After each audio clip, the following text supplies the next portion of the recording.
Hello everyone, welcome to dreamer class. और आज class 6 की एनसीईआरटी के चैप्टर 7 को अपन रीडिंग करने जा रहे हैं। तो ये जो टॉपिक हमारी, अशोक एक अनोखा सम्राट जिसने युद्ध का त्याग किया। तो यहाँ पे सीधा सीधा कहने का देखो, टॉपिक से ही चीज़ें समझ में आ रही है। एक अनोखा सम्राट मतलब वो बहुत बड़ा एम्पायर है उसका, और वहाँ का वो बहुत बड़ा किंग रह चुका है। वो कहने का मतलब है जिसने युद्ध का त्याग किया, यानी कि वो अगर राजा है तो बहुत सारा युद्ध किया ही होगा, तभी तो उसने एरिया को जीता, है ना। फिर कहने का क्या मतलब है, जिसने युद्ध का त्याग किया। बाद में क्या क्या हुआ ना, ये जो राजा है इन्होंने युद्ध का त्याग कर दिया। ठीक, एक छोटी सी स्मॉल सी स्टोरी रहती है, हर एनसीईआरटी के चैप्टर में रहती है। और ये जो स्टोरी है ये बताती है कि ये चैप्टर पे लिखे क्या है, एक छोटी सी समरी बताया जाता है। जन्मदिन पर रोशन को दादाजी ने कड़क नोट मिले। ठीक है, जन्मदिन पर रोशन को क्या हुआ, दादाजी से क्या मिला, कड़क नोट मिला, रुपए जिसको बोलते हैं। उसने उन्हें अपने हाथ में दबा रखा था। उसे एक नया सीढ़ी खरीदने का बहुत मन था, लेकिन साथ ही वह बिल्कुल नए कड़क नोटों को देखना और छूकर महसूस करना चाहती थी। तभी उसने पाया कि सभी नोटों में दाहिनी तरफ गांधी जी का मुस्कुराता चेहरा बना हुआ था और बाईं तरफ छोटे छोटे शेर चित्रित थे। उसने सोचा, आखिर यहाँ शेर क्यों बने हुए हैं। तो जो ये जो स्टोरी है, यानी कि एक लड़की रहती है, उसका जन्मदिन रहता है, उसको गिफ्ट में मिलता है क्या, रुपए मिलता है, मतलब नोट मिलते हैं। तो अब कागज़ के रुपए के जो नोट मिले कागज़ वाले, तो उसमें उसको मन होता है कुछ खरीदने का। बट सिंपल समझो कि उसने उस नोट पे गांधी जी का फ़ोटो देखा और शेर के चित्र बने हुए थे। फिर वो सोचने लगी, आखिर ये रुपए के नोट पे ही क्यों रहता है, आखिर क्या इसका रीज़न क्या है। ठीक है, तो चलो अब टॉपिक को समझते हैं। एक बहुत बड़ा राज्य और एक साम्राज्य। ठीक है, एक बहुत बड़ा राज्य और क्या है, एक साम्राज्य। हम जिन शेरों के चित्र रुपयों पैसों पर देखते हैं, उनका एक लंबा इतिहास है। तो मान के चलो हमारे रुपए पे फोटो है, तो कुछ मतलब होगा ना, उसकी कुछ तो हिस्ट्री रही होगी ना, है ना बच्चों। ठीक है, उन्हें पत्थरों को काट कर बनाया गया और फिर उन्हें सारनाथ में एक विशाल स्तंभ पर स्थापित किया गया। ठीक है, इसकी जो एक लंबी इतिहास है, किसकी, शेर की। ठीक है, शेर की जो लंबी इतिहास है उसका क्या है कि पत्थरों को काट कर बनाया गया था। क्या किया गया था, पत्थरों को काट कर बनाया गया था। उन्हें सारनाथ में एक विशाल स्तंभ पर स्थापित किया गया, जिसके इस विषय में तुमने अध्याय 6 में पढ़ा। हम अपन इसी क्लास की चैप्टर किसमें, 6 में पढ़ी थी। ठीक है, पिछले चैप्टर में। और देखो, इतिहास के महानतम राजाओं में से एक अशोक के निर्देश पर इसके जैसे कई स्तंभों और पत्थरों पर अभिलेख उत्कीर्ण किए गए हैं। इसके पहले ही कि हम यह जाने कि इन अभिलेखों में क्या लिखा है, यह समझने की कोशिश करें और उनके राज्य को साम्राज्य क्यों कहा जाता है। आखिर होता है ना, किसी के राज्य को साम्राज्य क्यों कहा जाता है, इस चीज़ को समझने की कोशिश करते हैं। अशोक जिस साम्राज्य पर शासन करते थे, उनकी स्थापना उनके दादा चंद्रगुप्त मौर्य ने लगभग 2300 साल पहले की थी। ये देखो, बोलते हैं ना खैरात में मिलना चीज़ है। अब बच्चों आपको देखो समझ में नहीं आएगा।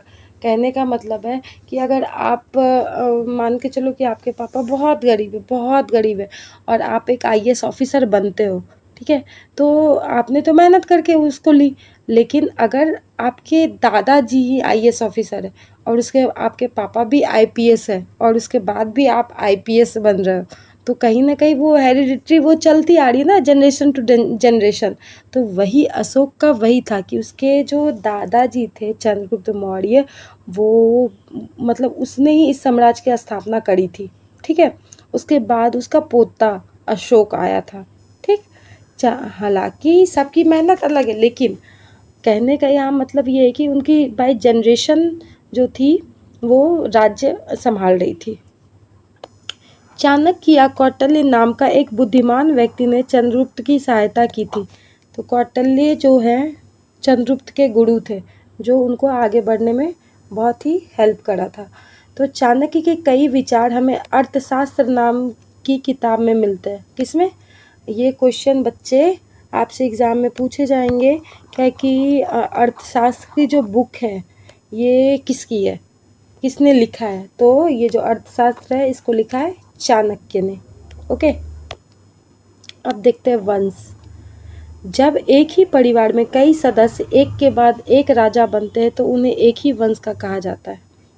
मौर्य वंश में 3 महत्वपूर्ण राजा है। अब देखो, चंद्रगुप्त, उसका बेटा बिंदुसार, बिंदुसार का पुत्र अशोक। डन। चलो, साम्राज्य में बहुत से नगर थे। साम्राज्य में क्या थे? बहुत से नगर थे। मानचित्र में उन्हें काले बिंदु से दिखाया गया है। अब देखो यहाँ पे दिखाया गया है, जैसे क्या है, तक्षशिला काले बिंदु वाले, देखो उज्जैन, पाटलिपुत्र, और ये दिख रहा है महत्वपूर्ण नगर। क्या क्या दिखा? तक्षशिला, उज्जैन, पाटलिपुत्र, पाटलिपुत्र, उज्जैन, तक्षशिला, तक्षशिला, उज्जैन, पाटलिपुत्र। इन साम्राज्य की राजधानी पाटलिपुत्र, उज्जैन और तक्षशिला जैसे नगर प्रमुख थे। ठीक है, ये जो साम्राज्य जो ये चल रहा था, इसकी राजधानी प्रमुख कौन कौन थी? पाटलिपुत्र, उज्जैन और तक्षशिला।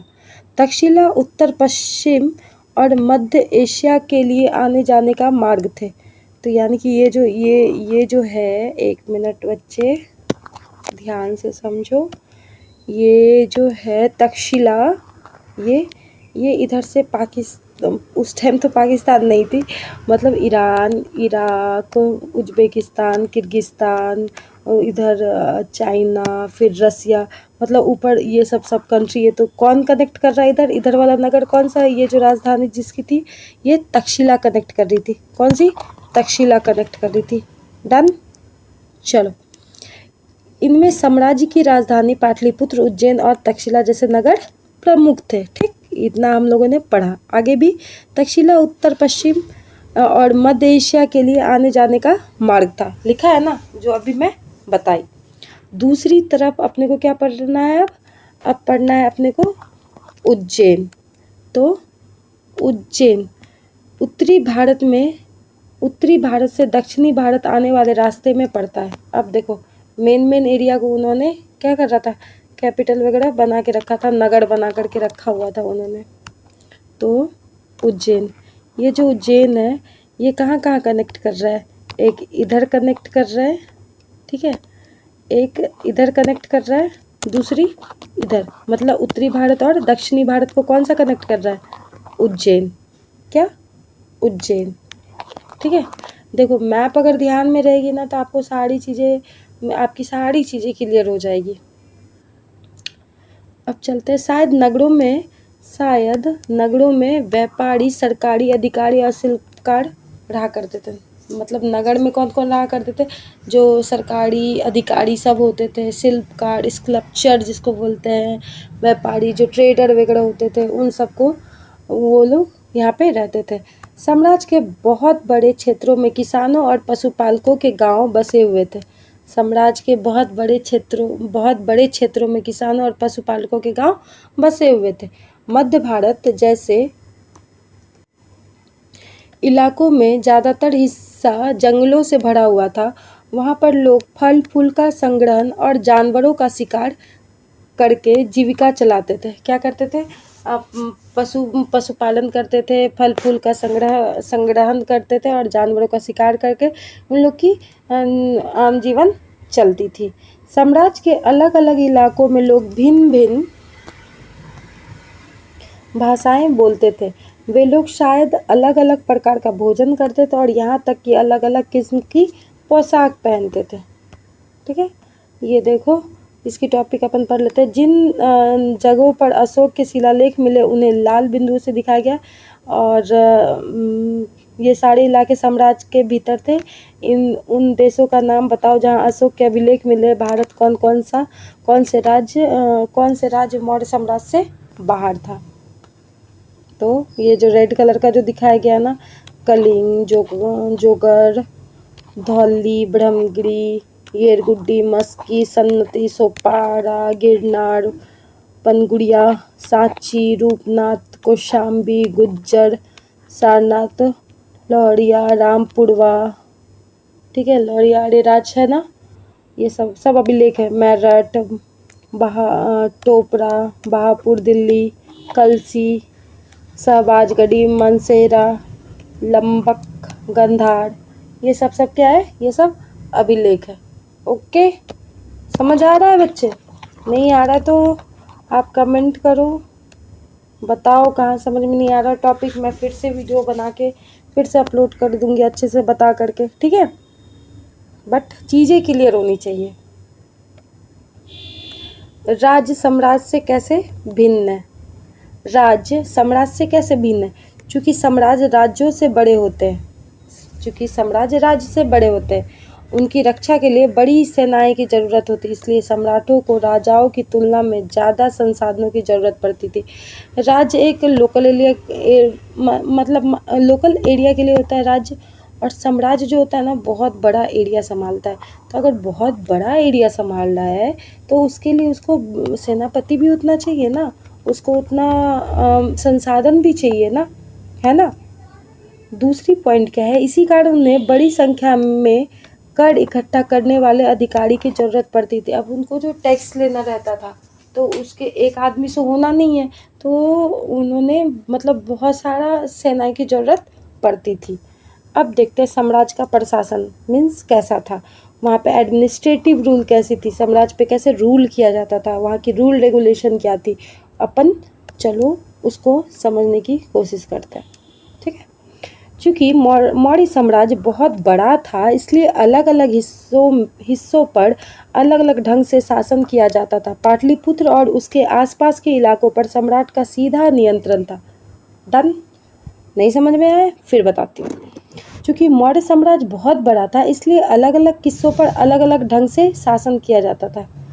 मीन्स देखो, अब जो हमारी जो ये भारत है, अखंड भारत, अब देखो बच्चों क्या कि ये जो भारत है इसमें मतलब ये बहुत बड़ी एरिया है, ये जो टोटल एरिया ये काफ़ी बड़ी है, ठीक है। तो इसमें एक तरह से रूल करेंगे तो फिर दिक्कत होएगी, तो जहाँ जैसा एरिया था उसको उस ढंग से रूल किया गया। मान के चलो ये इधर इधर इधर मतलब अलग अलग ढंग से रूल किया गया था। ओके, ठीक है, समझ आ रही है चीज़ें बच्चे, है ना। तो अलग अलग ढंग से क्या किया जाता था, रूल किया जाता था। इसका मतलब यह हुआ कि इस इलाकों के गांवों और शहरों के किसान, पशुपालकों, शिल्पकारों और व्यापारियों से कर इकट्ठा करने के लिए राजा अधिकारी की नियुक्ति करते थे, ठीक। अब राजा जिसको भेजते थे कर लेने के लिए वो क्या करते थे बच्चे? कहने का मतलब है कि इसका मतलब हुआ कि कई इलाकों में जैसे कि जहाँ किसान, पशुपालक, शिल्पकार, व्यापारी सब रहते थे, वो राजा क्या भेजता था, अपना अधिकारी भेजता था। अधिकारी क्यों भेजता था? कर इकट्ठा करने के लिए। क्यों भेजता था? कर इकट्ठा करने के लिए। डन? जो राजा के आदेशों का उल्लंघन करते थे अधिकारी उनको सजा भी देते थे। इनमें से कई अधिकारियों को वेतन भी दिया जाता था। अब देखो, जो अधिकारी थे बहुत सारे को क्या किया जाता था, वेतन भी दिया जाता था, ठीक है। और संदेशवाहक एक जगह से दूसरी जगह घूमते थे और राजा के जासूस अधिकारियों का कार्यकलाप पर नज़र रखते थे। मतलब राजा ने उन्होंने ये भी कर रखा था कि अधिकारी पर भी जासूस लगा के रखा हुआ था, कि जिसको बोलते संदेशवाहक, मैसेंजर लगा के रखा हुआ था। कहीं अगर अधिकारी कुछ इधर लूपहॉल कर रहा है, कुछ गलत कर रहा है, तो फिर संदेशवाहक राजा तक उसको अपना मैसेज भेज देते थे। इन सब के ऊपर सम्राट था। किसके ऊपर? इन सब से ऊपर कौन था? सम्राट, जो राज परिवार एवं वरिष्ठ मंत्रियों की सहायता से सब पर नियंत्रण रखता था, ठीक है। मौर्य साम्राज्य के भीतर कई छोटे क्षेत्र या प्रांत थे, इन पर तक्षशिला या उज्जैन जैसे प्रांतीय राजधानी से शासन किया जाता था। कुछ हद तक पाटलिपुत्र से इन क्षेत्रों पर नियंत्रण रखा जाता था और अक्सर राजकुमारों को वहाँ का राज्यपाल, गवर्नर बनाकर भेजा जाता था। नहीं आई चीज़ें समझ में? चलो ये इम्पोर्टेंट लाइन है, इसको मैं बता रही। मौर्य साम्राज्य के भीतर कई छोटे प्रांत थे, बहुत सारे अलग अलग एरिया थे, छोटे छोटे भी, ठीक है। इन पर तक्षशिला और उज्जैन जैसी प्रांतीय राजधानी से शासन किया करते थे। मतलब जो छोटे छोटे प्रांत थे उधर आसपास तक्षशिला और उज्जैन से उसका शासन किया जाता था। कुछ हद तक पाटलिपुत्र से इन क्षेत्रों पर, और कुछ हद तक कहाँ से? पाटलिपुत्र से किया जाता। अक्सर राजकुमारों को वहाँ का राज्यपाल, राजकुमार को क्या बना जाता था? वहाँ का राज्यपाल यानी कि गवर्नर बनाकर भेजा जाता था। लेकिन ऐसा लगता है कि इन जगहों पर स्थानीय परंपरा और नियमों को भी माना जाता था। यानी कि जिस एरिया में जाते थे, जो छोटे छोटे प्रांत थे, वहाँ पे क्या होता था? वहाँ पे क्या होता था कि राजकुमार को क्या करते थे? राज्यपाल बना के भेजते थे, और जहाँ तक्षशिला से कहीं को कंट्रोल किया जाता था, और किसी को, और कहीं पाटलिपुत्र से, तो कहीं तक्षशिला से की जाती थी। डन।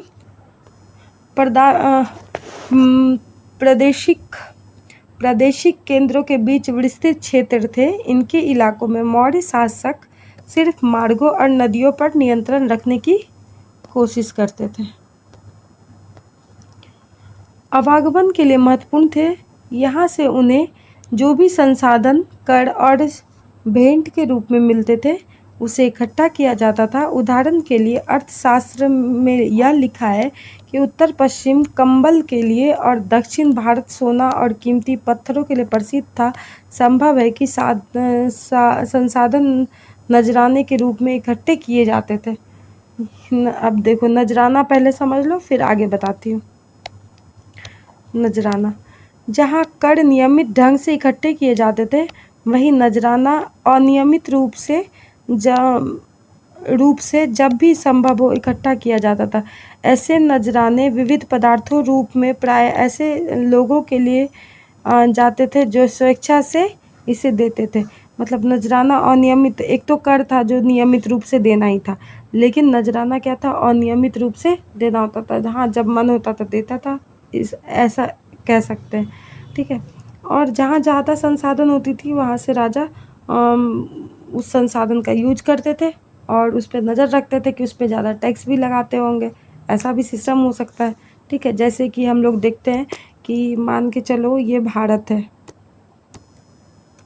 मान के चलो ये कौन सी एरिया है? दक्षिणी भारत। तो यहाँ पे कर्नाटक के आसपास, अभी कह सकते हैं उस टाइम तो मतलब साउथ के आसपास, यहाँ पे सोने के लिए बहुत ज़्यादा फेमस था, ठीक है। गोल्ड के लिए बहुत ही ज़्यादा फेमस था। और उत्तर पश्चिम जो है इधर, ये वाला भाग, ये कम्बल के लिए फेमस था, ठीक है। अब है हमारा नेक्स्ट टॉपिक, राजधानी में सम्राट। मेगास्थनीज चंद्रगुप्त के दरबार में पश्चिम एशिया के यूनानी राजा सेल्यूकस निकेटर का राजदूत था। अब देखो, समझो क्या लिखा है। मेगास्थनीज चंद्रगुप्त के दरबार में पश्चिम एशिया के यूनानी राजा सेल्यूकस निकेटर का राजदूत था। राजदूत क्या होता है? एम्बेसडर जिसको बोलते हैं, जो कि हमारे इंडिया के जो एम्बेसडर है, अभी अपने को अमेरिका भेजना है, मान के चलो कि अमेरिका भेज दी, और फिर वहाँ पे जो भी प्रॉब्लम हो रही है या फिर जो भी संदेशवाहक के थ्रू, ऐसे कह सकते हैं, जो मैसेज पहुँचाना है, तो वो डायरेक्ट एम्बेसडर क्या बोलती थी? ये सेंट्रल गवर्नमेंट को ये बताती है, ठीक है। वैसे ही उस समय में चंद्रगुप्त मौर्य के दरबार में कौन आए थे? चंद्रगुप्त मौर्य के दरबार में आए थे मेगास्थनीज, ठीक है, आए थे मेगास्थनीज। और इसका राजा कौन था? इसका राजा था सेल्यूकस निकेटर। कौन था? सेल्यूकस निकेटर, सेल्यूकस निकेटर, ठीक। मेगास्थनीज ने जो कुछ देखा उसका विवरण दिया। यहाँ हम उस विवरण का एक अंश दे रहे हैं। सम्राट का जनता के सामने आने के अवसरों पर शोभा यात्रा के रूप में जश्न मनाया जाता था। उन्हें एक सोने की पालकी, उन्हें क्या किया जाता? सोने की पालकी में ले जाया जाता था। उनके अंगरक्षक सोने और चांदी से अलंकृत हाथियों पर सवार रहते हैं। भाई राजा आ रहा है तो इतना जश्न तो होता ही होगा ना, एकदम अच्छे से, कि एक पालकी में, सोने की पालकी में आते होंगे। उसके बाद जो हाथी वगैरह होगा उसको सोने चांदी से एकदम उस पे मतलब सजाया जाता होगा उस पे, फिर उसके सेनापति सब बैठते होंगे, वैसे ही होगा। और कुछ अंगरक्षक पेड़ों को लेकर चलते थे। आप सोचो कोई सेनापति पेड़ को लेकर चल रहा है। इन पेड़ों पर प्रशिक्षित तोतों का एक झुंड होता था, पैरट का एकदम झुंड लेके चलते थे एक, जो सम्राट के सिर के चारों तरफ चक्कर लगाता रहता है। राजा समानतः हथियारबंद महिलाओं से घिरे घिरे होते हैं। वे हमेशा इस बात से डरे रहते हैं कि वही वही कहीं कोई उनकी हत्या करने की कोशिश ना करे। उनके खाना खाने के पहले खास नौकर उस खाने को चखते हैं। वे लगातार दो रात एक ही कमरे में नहीं सोते। कहने का मतलब है राजा का सीधा सीधा राजा का मतलब उस टाइम का ऐसा सिचुएशन बताएगा कि ऐसा होता था कि राजा एक कमरे में लगातार 2 दिन नहीं सोते थे। मतलब उनका हमेशा चेंज रहता था। और वो जो खाना खाते थे ना, पहले उनका स्टाफ, उनका जो नौकर था पहले वो खाता था, फिर राजा खाते थे। कहीं जहर वगैरह तो नहीं मिला हुआ, राजा है ना, सम्राट है तो। और पाटलिपुत्र आधुनिक पटना के बारे में अब देखो, मेगास्थनीज पाटलिपुत्र के बारे में क्या बोल रहा है। यह एक विशाल और खूबसूरत नगर है ना पाटलिपुत्र। यह एक विशाल प्राचीर से घिरा है जिसमें 570 बुर्ज और 64 द्वार है। पावाड़े 2 और 3 मंजिल वाले घर उस समय में भी लकड़ी और कच्ची ईंटों से बने हैं।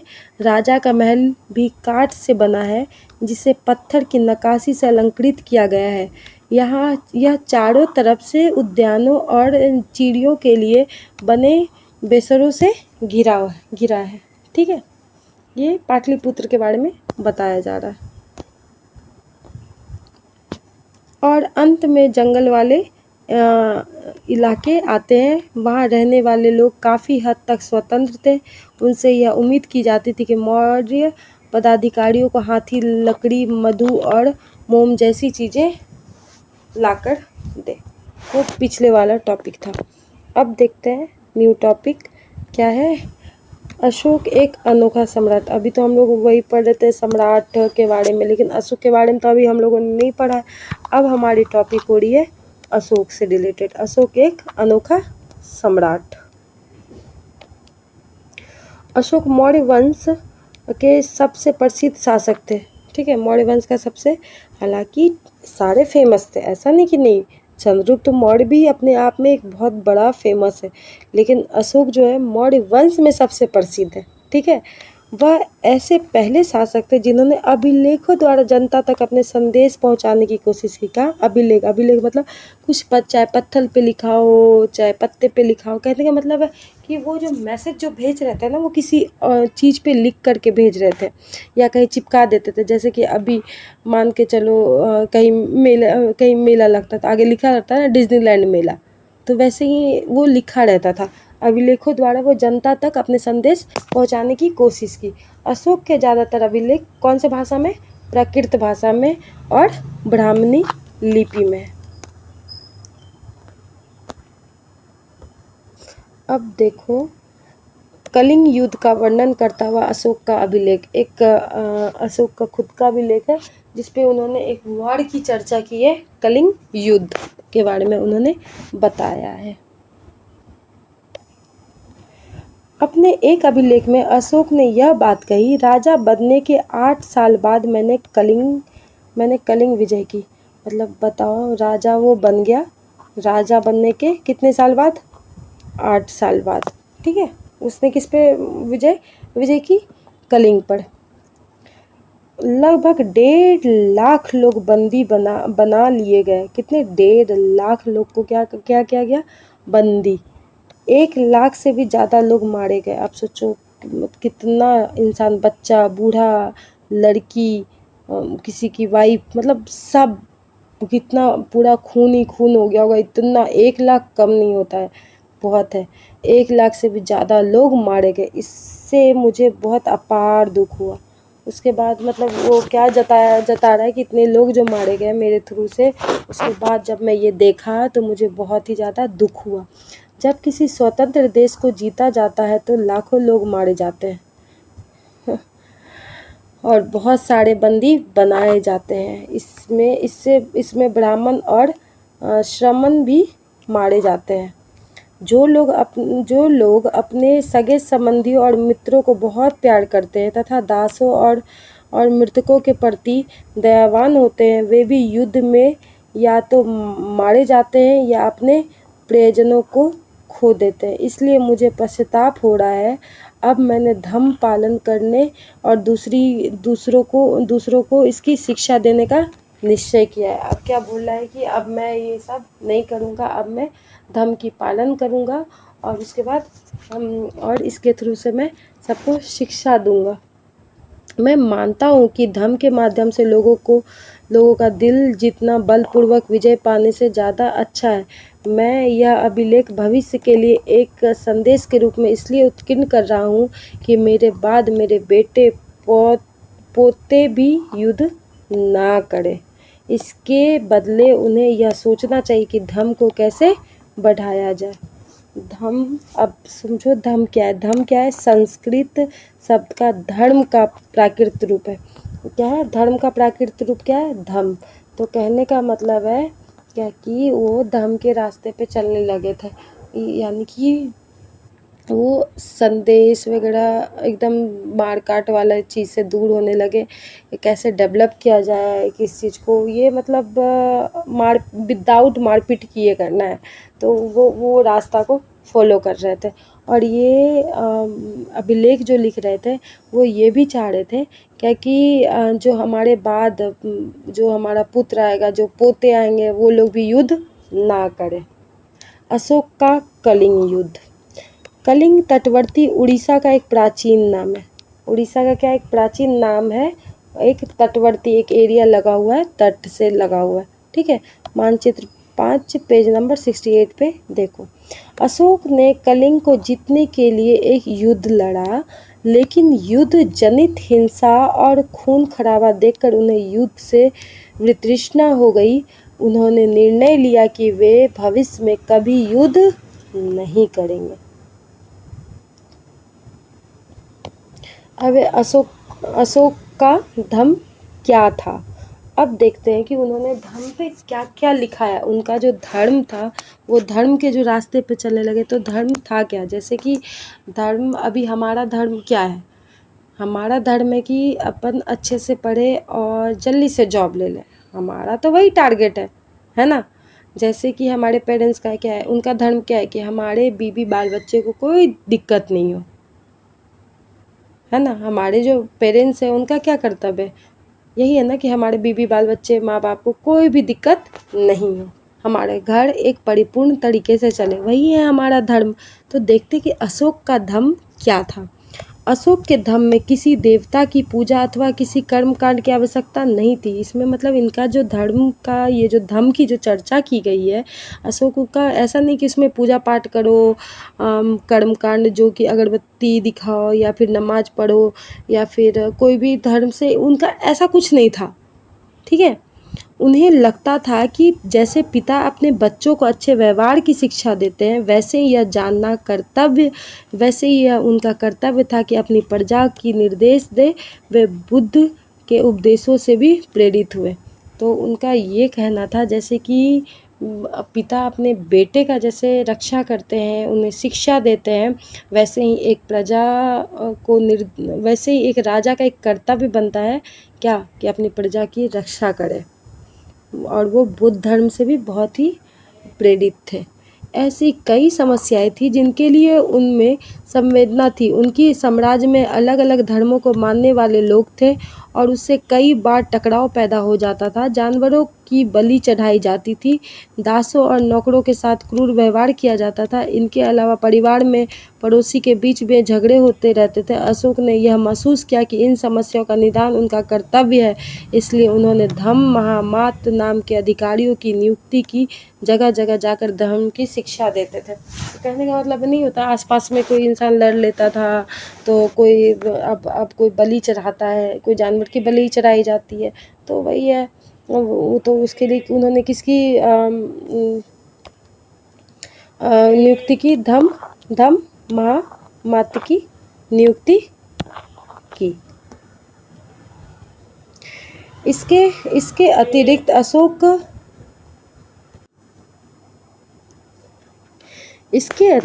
अशोक ने अपने संदेश, तो ये जो लिखा है कि इसके अतिरिक्त अशोक ने अपने संदेश कई स्थानों पर शिलाओं और स्तंभों पर खुदवा दिया। ठीक है। अधिकारियों को यह निर्देश दिया गया कि वे राजा के संदेश को उन लोगों को पढ़कर सुनाएं जो खुद पढ़ नहीं सकते थे। अशोक ने धम्म के विचारों को प्रसारित करने के लिए सीरिया, मिस्र, ग्रीस, श्रीलंका में अपना दूत भेजा। मतलब हर जगह उन्होंने प्रचार की, और ऐसा नहीं कि बस इंडिया में, दूसरे कंट्री में भी उन्होंने भेजा, जैसे सीरिया, मिस्र और ग्रीस, श्रीलंका। डन। उन्होंने सड़कें बनवाई, कुएं खुदवाए और विश्राम गृह बनवाए। इसके अतिरिक्त उन्होंने मनुष्यों व जानवरों की चिकित्सा की भी व्यवस्था की। अब देखो, एक यहाँ पे एक कुछ दिख रहा है सबको, है ना?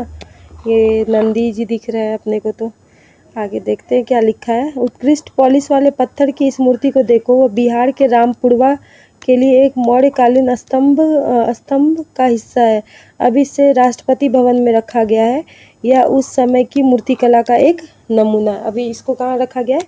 राष्ट्रपति भवन में रखा गया है, जो बिहार के रामपुरवा से मिले। अपने प्रजा के लिए अशोक के संदेश। अशोक का संदेश है अपने प्रजा के लिए, उन्होंने क्या क्या बोला है। लोग विभिन्न अवसरों पर अनुष्ठान करते हैं। उदाहरण के लिए जब वे होते हैं तब उनके बच्चे का विवाह होता है, बच्चों के जन्म पर, और जब यात्रा शुरू करते हैं तब वे तरह तरह के अनुष्ठान करते हैं। ये कर्मकांड किसी काम का नहीं है, किसी काम के नहीं। तो कहने का जो इसका जो मतलब है ना, क्या कि लोग विभिन्न अवसरों पर अनुष्ठान करते हैं, है ना? कुछ यज्ञ वगैरह कराते हैं, पूजा वगैरह कराते हैं, वही कहने का मतलब है। उदाहरण के लिए उन्होंने एक एग्जाम्पल लिया है, जब वे बीमार होते हैं तब उनके बच्चे का विवाह होता है। जब वे क्या होते हैं? बीमार होते हैं, तब उनके बच्चे का विवाह होता है। और बच्चों के जन्म पर जब यात्रा शुरू करते हैं तब वे तरह तरह के अनुष्ठान करते हैं। मतलब बच्चों का जन्म वगैरह भी होता है, ये कई यात्रा शुरू करते तो उस समय भी तरह तरह का अनुष्ठान करते हैं। ये कर्मकांड किसी काम का नहीं है। इसके बदले यदि लोग दूसरी रीतियों को माने तो वह ज़्यादा फलदायी होगी। ये अन्य प्रकार की रीतियाँ क्या है? अब देखते हैं अन्य प्रकार की रीतियाँ क्या बताया जा रहा है। ये है अपने दासों और नौकरों के साथ अच्छा व्यवहार करना, one of the most important thing. बड़ों का आदर करना बहुत इम्पॉर्टेंट है। सभी जीवों पर दया करना और ब्राह्मणों तथा श्रमणों को दान देना। ठीक है, ये सब करनी चाहिए लाइफ में, ये बहुत इम्पोर्टेंट है। दूसरों का भला करो। अपने धर्म की प्रशंसा या दूसरे के धर्म की निंदा करना, दोनों ही बातें गलत है। हर किसी को दूसरे धर्म का आदर करना चाहिए। यदि कोई अपने धर्म की बड़ाई, दूसरे के धर्म की बुराई करता है तो वह वास्तव में अपने धर्म को ज़्यादा नुकसान पहुंचा रहा है ना? Point to be noted. इसलिए हर किसी को दूसरे के धर्म के प्रमुख विश्वासों को समझने की कोशिश करते हुए उसका आदर करना चाहिए। अब देखो क्या लिखा है। भारत के प्रथम प्रधानमंत्री पंडित जवाहरलाल नेहरू ने लिखा है, उनके धर्मादेश आज भी हमसे एक ऐसी भाषा में बात करते हैं जिन्हें हम समझ सकते हैं और जिनसे हम बहुत कुछ सीख सकते हैं। अशोक ने धम्म के विचारों को दूर दूर तक फैलाने के लिए उन बातों को बताया जो अपने अनुसार आज भी प्रासंगिक है। अशोक के संदेश के उन हिस्सों को बताया जो आज भी प्रासंगिक है। यहाँ पे देखो क्या है, ये ब्राह्मणी लिपि। पहला क्या है, आरंभिक ब्राह्मणी, फिर है देवनागरी, फिर है बंगाली, फिर है मलयालम, फिर है तमिल। यानी कि ऐसा ऐसा लिखते थे, ये सिंबल है। तो देखो आधुनिक भारत को ज़्यादातर लिपियाँ पिछले सैकड़ों वर्षों में ब्राह्मण लिपि से उत्पन्न हुई है। यहाँ से अक्षर को अलग अलग भाषाओं में लिखे गए। ये टोटल जो है ना, ये जो भी लैंग्वेज है ये सब में ये टोटल ही लिखे हुए हैं। अपन तो ऐसे लिखते हैं। एक सेकंड में प्लेस कर रही हूँ, अब समझो। जैसे कि हम लोग कैसे लिखते हैं, ऐसे।